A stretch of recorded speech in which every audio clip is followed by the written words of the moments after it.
नमस्कार। भारतवर्ष में अन्न जल का त्याग कर कर अपने प्राण त्यागने की बहुत प्राचीन परंपरा रही है।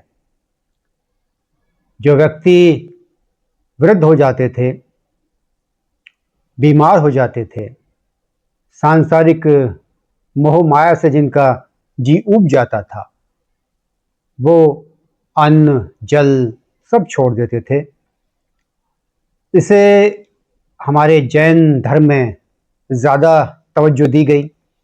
वहाँ एक प्रक्रिया है संथारा।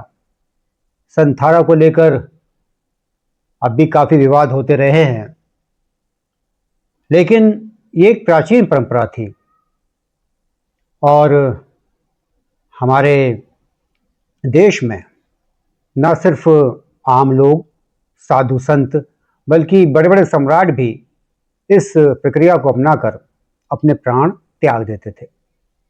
जैसा कि महान सम्राट चंद्रगुप्त मौर्य ने किया अपने जीवन के आखिरी समय में।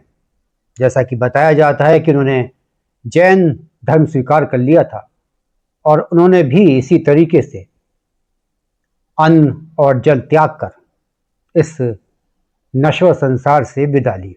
लेकिन आधुनिक समय में अन्न जल त्याग कर प्राण छोड़ने की ये परंपरा एक सियासी हथियार बन गई। इसकी शुरुआत, जैसा कि बताया जाता है, आयरलैंड से हुई, लेकिन इसे प्रसिद्धि मिली भारतवर्ष में महात्मा गांधी के जरिए। महात्मा गांधी ने अनशन को एक हथियार बनाया। उन्होंने कई मर्तबा अनशन किया। ये अलग बात है कि उनके इस अनशन से कभी उन्हें कोई क्षति नहीं पहुंची, बल्कि उनकी जो मकबूलियत थी वो कई गुना बढ़ गई। उसमें दिन रात दूनी चौगुनी तरक्की हुई, इजाफा हुआ। आमरण अनशन करते हुए भारत में सबसे पहले शहीद हुए जतिन दास। जतिन दास 1929 में लाहौर की एक जेल में बंद थे। उन्होंने क्रांतिकारियों के साथ जो बदसलूकी की जा रही थी उसे लेकर एक लंबा अनशन किया। 63 दिन के अनशन के बाद उन्होंने अपने प्राण त्याग दिए। दूसरा अनशन जिसने पूरे देश में हलचल मचा दी वो था स्वर्गीय पोट्टी श्री रामुलु का अनशन, जिन्होंने अलग आंध्र प्रदेश की मांग को लेकर अनशन किया, आमरण अनशन किया। उन्होंने भी अनशन करते हुए अपने प्राण त्याग दिए। हालांकि उनके इस त्याग के बाद, बलिदान के बाद, कुर्बानी के बाद आंध्र प्रदेश अस्तित्व में आया और भाषाई आधार पर कई दूसरे राज्य भी बने। इरोम शर्मिला नाम की एक महिला ने उत्तर पूर्व भारत में arm force special powers act को हटाने के लिए लंबा अनशन किया। इसे हम पारंपरिक तौर पर जो अनशन किया जाता है उस श्रेणी में नहीं रख सकते, लेकिन उन्होंने बहुत लंबा, बड़ा ईमानदार संघर्ष किया। 16 बरस तक उन्हें पाइप के जरिए अस्पताल में पोषक तत्व दिए गए। ईश्वर की कृपा रही कि वो जिंदा हैं और आज एक खुशहाल जिंदगी जी रही हैं। हरिद्वार के मातृ सदन आश्रम के स्वामी निगमानंद ने गंगा तट पर अवैध खनन और स्टोन क्रशर के खिलाफ एक लंबा, लगभग 115 दिन के आसपास आमरण अनशन किया। वो भी आखिर में मृत्यु को प्राप्त हुए। प्रोफेसर GD अग्रवाल, उन्होंने भी गंगा नदी के संरक्षण को लेकर एक लंबा 100 दिन से ज़्यादा का आमरण अनशन किया। आखिर में उनका भी निधन हो गया। बड़ौद के एक जैन संत ने, प्रभु सागर जी महाराज ने भी अवैध कटान और यांत्रिक भूषण खानों को लेकर एक 14 दिन लंबा अनशन किया। ये अलग बात है कि वो इससे जीवित रहे, उन्हें कोई ऐसी क्षति नहीं पहुंची। कुल मिलाकर बात यह है कि जब जब ईमानदारी के साथ, एक सत्यनिष्ठा के साथ कोई अनशन किया गया, आमरण अनशन किया गया, तो उसे करने वालों ने ज़्यादातर मौके पर अपने प्राण त्याग दिए। अनशन, भूख हड़ताल को लेकर जो राजनीतिकरण किया गया वो UPA 2 सरकार के आखिरी के जो 2 साल थे उसके कार्यकाल के, उसमें किया गया। सबसे पहले बाबा रामदेव अपने लाव लश्कर के साथ दिल्ली आ धमके।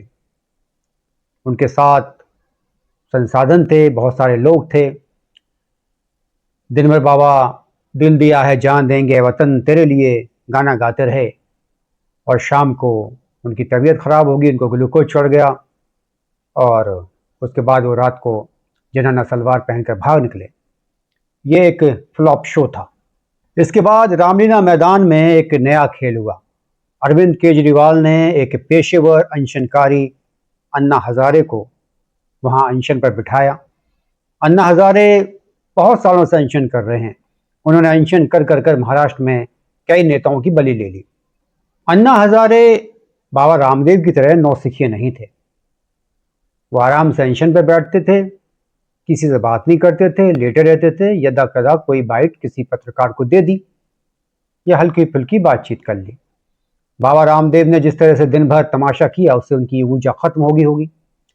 वैसे अन्ना हजारे के बारे में इल्ज़ाम लगाया गया, जो कि एक मुंबई के एक अधिकारी थे, GR खैन्नार। उन्होंने कहा था कि अन्ना हजारे विटामिन मिला पानी पीते हैं, यही वजह है कि वो एक लंबे लंबे अनशन करने में कामयाब रहते हैं। अन्ना हजारे के अनशन से कोई ख़ास फ़ायदा ना होते देख अरविंद केजरीवाल अपने दो साथियों मनीष सिसोदिया और गोपाल राय के साथ खुद अनशन पर बैठ गए। ये अनशन लगभग 8 दिन चला, और अनशन के पीछे मंशा चाहे कोई भी रही सही, लेकिन अनशन ईमानदार था। तीनों की शक्लें बताती थी कि इन लोगों ने 8 दिन से वाकई कुछ नहीं खाया है। ये अलग बात है कि इसका उन्हें बहुत बड़ा फल प्राप्त हुआ। अरविंद केजरीवाल मुख्यमंत्री बने, सिसोदिया उप मुख्यमंत्री और गोपाल राय मंत्री। आम आदमी पार्टी राष्ट्रीय पार्टी बन गई, पंजाब में उसकी सरकार बन गई। पंजाब में लोकसभा के सदस्य चुने गए, राज्यसभा के भी सदस्य काफ़ी चुने गए। यानी कि भारतवर्ष में अनशन के नाम पर जो सबसे बड़ा फायदा उठाया, वो आम आदमी पार्टी ने उठाया। जिन लोगों ने रामलीला मैदान पर ये अनशन का तमाशा देखा, वो जानते हैं कि ये एक अनशन नहीं था, ये आमरण अनशन नहीं था, कोई भूख हड़ताल नहीं थी, कोई राजनीतिक संघर्ष नहीं था। ये एक तरह का इवेंट मैनेजमेंट था। एक तरफ भूख हड़ताल करने वाले मंच पर बैठे हुए हैं, उन्हीं के सामने रोजा इफ्तारी हो रही है।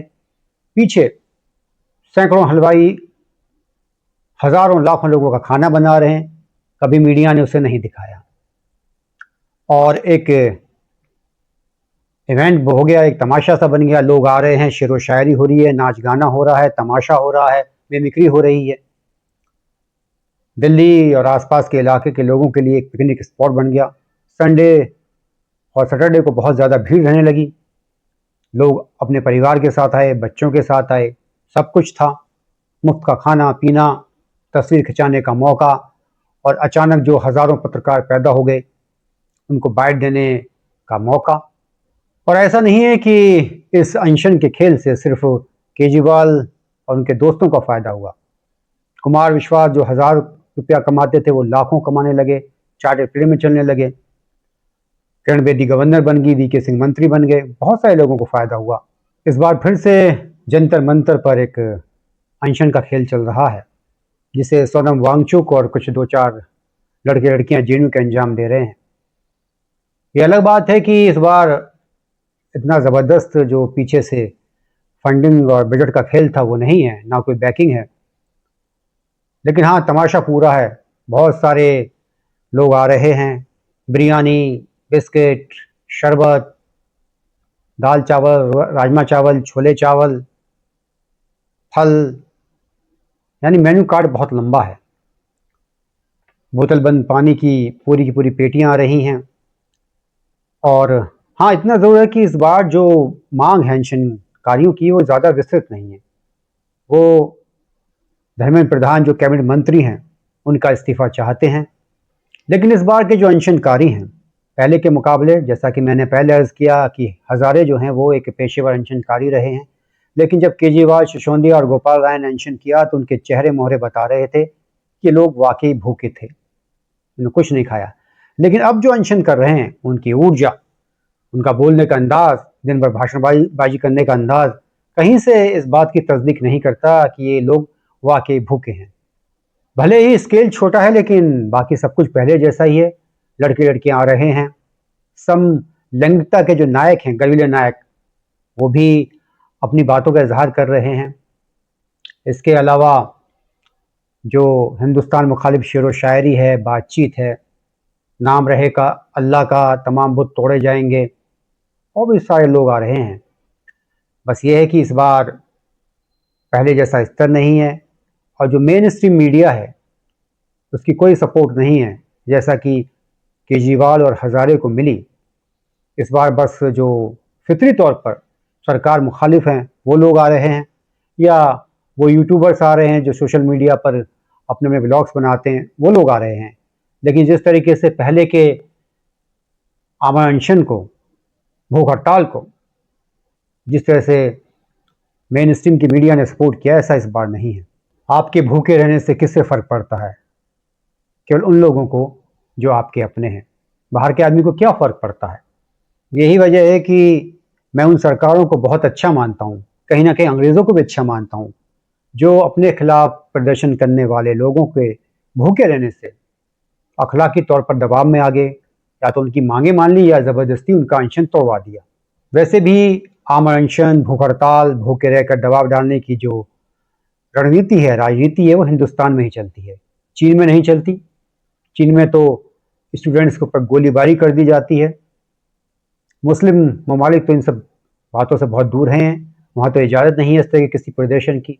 और रहा सवाल वेस्ट का, तो वो भूखे रहकर लड़ने की जो युद्ध नीति है उसमें यकीन नहीं करते। बीजेपी सरकार इन लोगों के दबाव में आकर झुक जाएगी, मुझे नहीं लगता कि ऐसा होना संभव है। ये अलग बात है कि धर्मेंद्र प्रधान को इस्तीफ़ा देना चाहिए। परीक्षाओं में धांधली बहुत बहुत बड़ी बात है। बहुत सारे छात्रों के जीवन के साथ खिलवाड़ होती है, वो दिन रात मेहनत करते हैं, उनकी सालों साल की मेहनत कुछ धूर्त पाखंडी भ्रष्टाचारियों की कारगुजारियों की भेंट नहीं चढ़नी चाहिए। लेकिन बीजेपी हटाएगी धर्मेंद्र प्रधान को अपनी मर्जी से, इस अनशन के दबाव में आकर कभी नहीं हटाएगी। आमरण अनशन एक आध्यात्मिक प्रक्रिया है, एक उच्च स्तरीय पवित्र भावना से ओतप्रोत एक कार्य है। इसे ईमानदारी के साथ, शुद्ध अंतःकरण के साथ किया जाना चाहिए। इसके पीछे किसी तरह का सियासी एजेंडा छिपा हुआ नहीं होना चाहिए। इसके पीछे कोई वामपंथ, कोई दामपंथ और कोई छिछोरपंथ नहीं होना चाहिए। नमस्कार, जय हिंद।